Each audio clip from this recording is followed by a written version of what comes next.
네,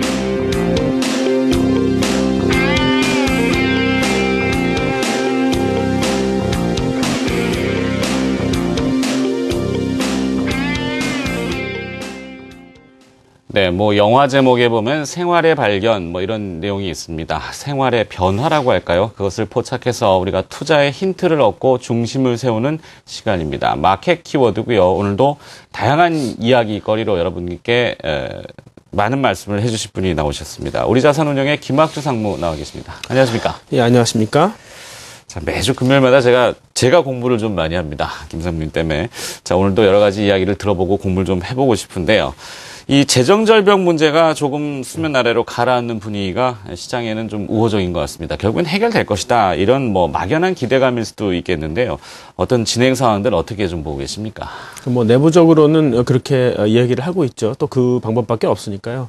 민주당과 공화당 사이에 이제 화해 무드가 조성될 것이다라고 생각하는데 사실 이런 내부적 타협보다는 이 브릭스 국가들과 그 외부적 타협이 더 중요하지 않겠습니까? 지금 푸틴 같은 경우에는 미국을 뭐 기생충이다 이렇게 강도 높게 비난을 하죠.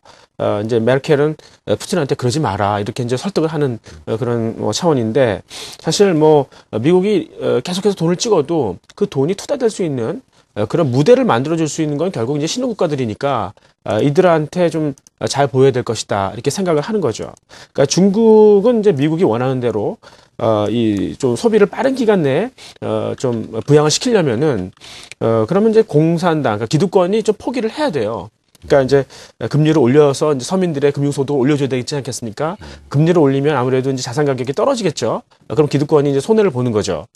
또 이제 이 국영기업 같은 것들을 민영화시켜서 민간에게 부를 넘겨줘야 되는 거 아니겠습니까? 뭐 그런 대승적인 차원에서 중국이 그런 일을 한다.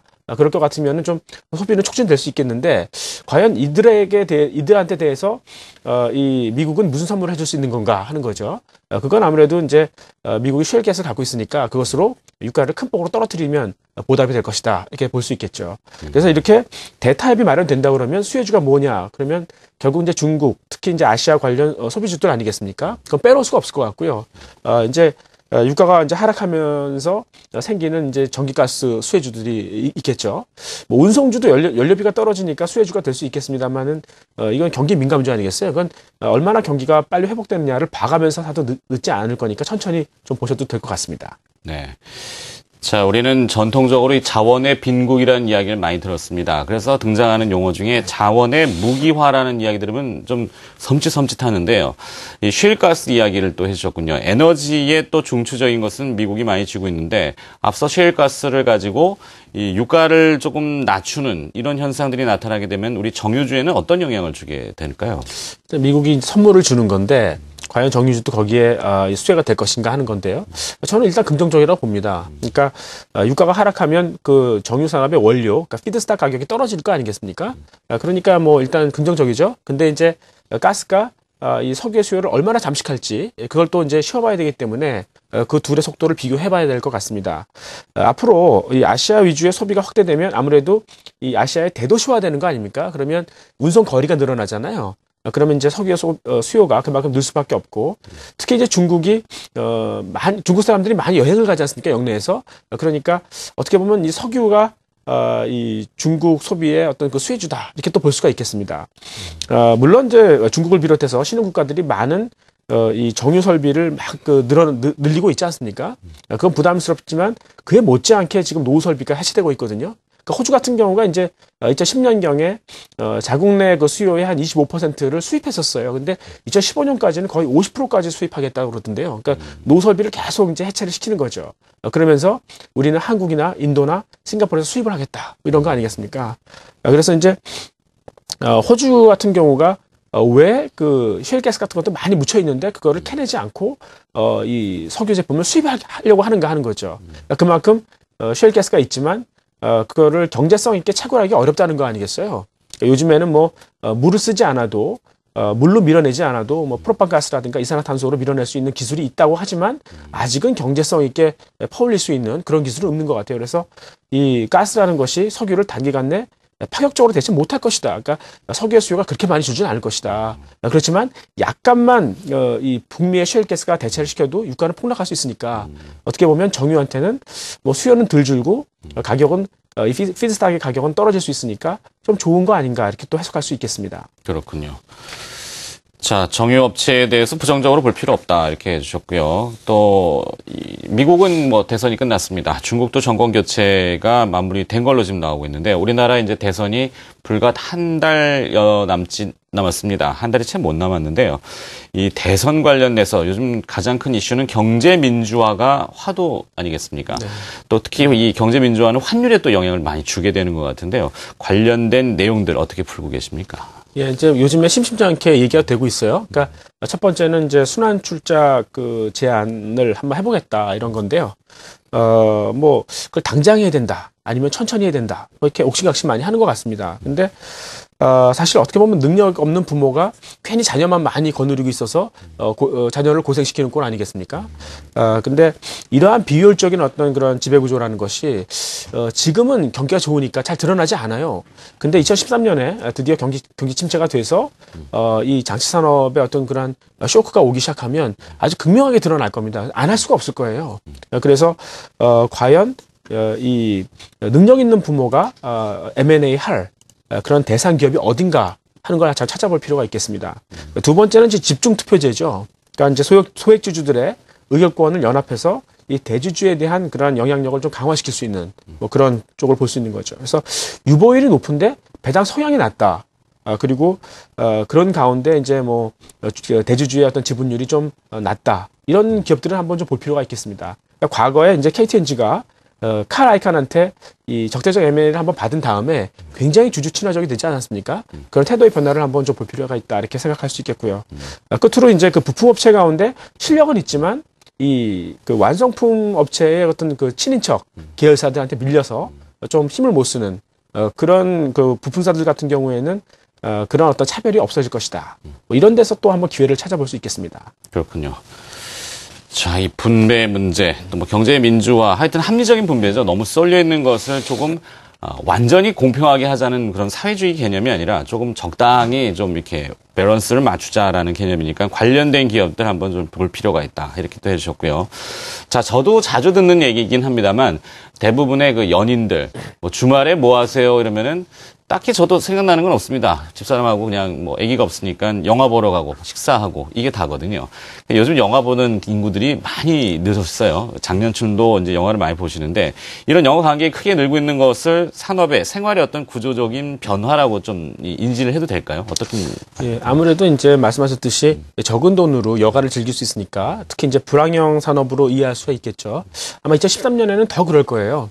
근데 이런 이유 말고도 굉장히 구조적인 스토리는 저는 있다고 생각하고 있습니다. 그러니까 과거에 이제 음악 콘텐츠 관련해서 이제 한류라는 걸 많이 얘기했지 않습니까? 영화도 비슷한 것 같아요. 그러니까 영화 감독을 하려면 굉장히 배고픈 직업이죠.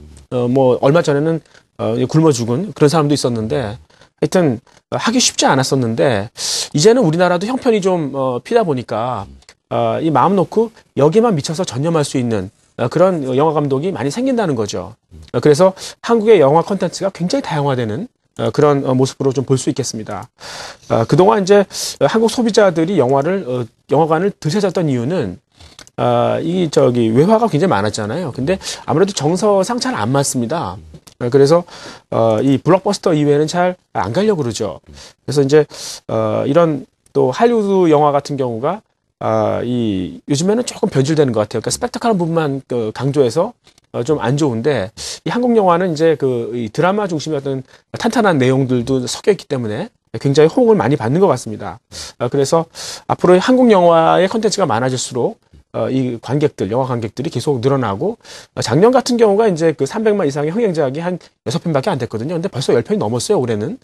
그런 걸 좀 지켜볼 수 있겠습니다. 한편 이제 영화 수출이 좀 증가하면서 새로운 한류를 좀 만들 수 있을 거라고 생각하는데요.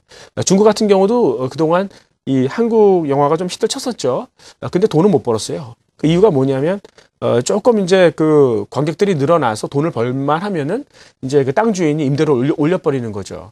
그래서 다 뺏어가는데 그런 데 대한 어떤 그런 아픈 경험을 갖고 다른 동남아 그러니까 베트남 같은데 수익을 만들 수 있는 구조로 들어갔거든요. 그래서 성과를 내고 있어요.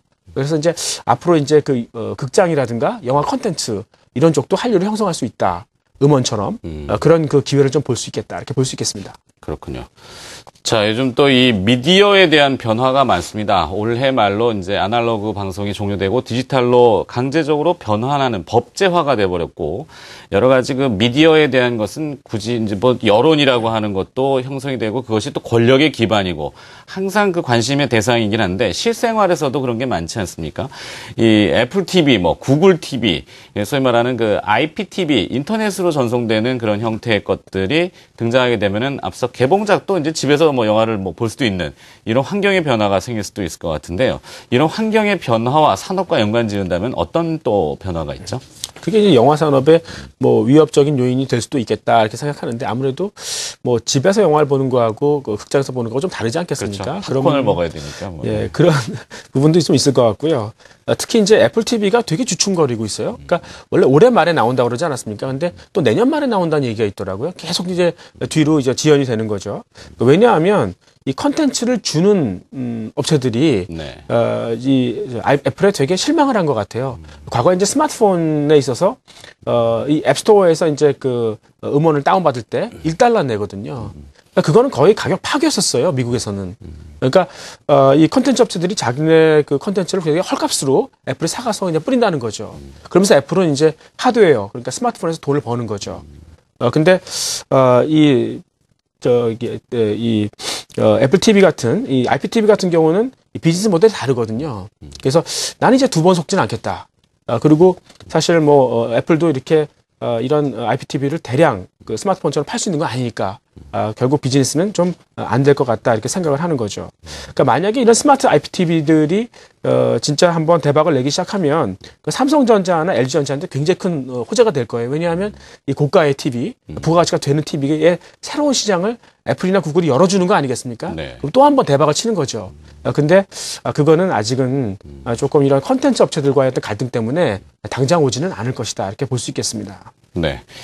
자, 최근에 또 미국의 이 가전 유통업체인 베스트바이의 3분기 실적 전망 우려로 또 주가가 상당히 많이 거칠게 조정을 받았습니다. 이런 오프라인 채널이 좀 약해지는 것일까요? 변화입니까? 아니면은 어떤 그 경기 둔화의 반영이라고 봐야 될까요? 글쎄요, 그거는 부인할 수 없는 대세인 것 같아요. 오프라인에서 온라인으로 간다 하는 건 대세인 것 같아요. 특히 이제 모바일 기기들이 막 보급되면서 그러한 추세가 굉장히 강화되고 있는 거죠. 이것도 이제 불황기 산업의 수혜라고 볼 수 있지 않겠습니까? 그러니까 사람들이 이제 싼 거를 많이 찾고 특히 자기한테 아주 그 커스터마이즈된, 그러니까 자기 기호에 딱 맞는 걸 찾고 싶은데 일일이 오프라인을 찾아다니면서 볼 수는 없지 않습니까? 근데 이 온라인에서는 아주 그거를 편하고 친절하게 잘 뽑아주니까요. 굉장히 인기는 많죠.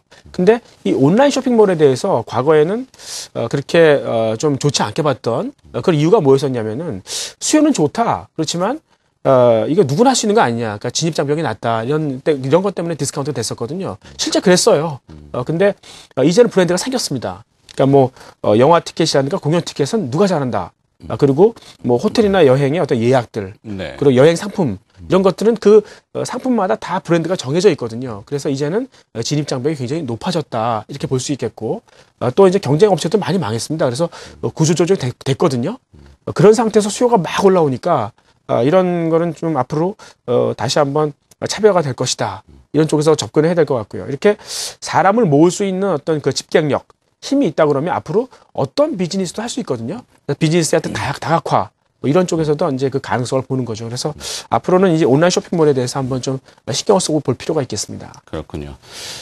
말씀을 들어보면 저도 생활이 변하고 있거든요. 과거에는 뭐 직접 눈으로 보고 구매를 하던 것이 이제 저도 인터넷으로 찾아가지고 티켓을 끊고 구매는 아직 뭐 좀 전초전이긴 합니다만 슬슬 변화하고 있다는 것이 저뿐만이 아니라 일반인들도 생활의 습관이 변하고 있다. 이것도 우리가 온라인 쇼핑몰에 대한 인지를 다시 한번 생각해 봐야 될 타이밍이군요. 자, 다양한 이야기 들어봤습니다. 뭐 좀 시간이 제한돼서 항상 아쉽긴 합니다만 그래도 우리가 정리를 해보면은 또 중요한 활용적인 키워드, 투자의 키워드를 얻어 볼 수 있는 시간이었고요. 마켓 키워드, 우리 자산 운영의 김학주 상무가 수고를 해주셨습니다. 고맙습니다. 네, 감사합니다.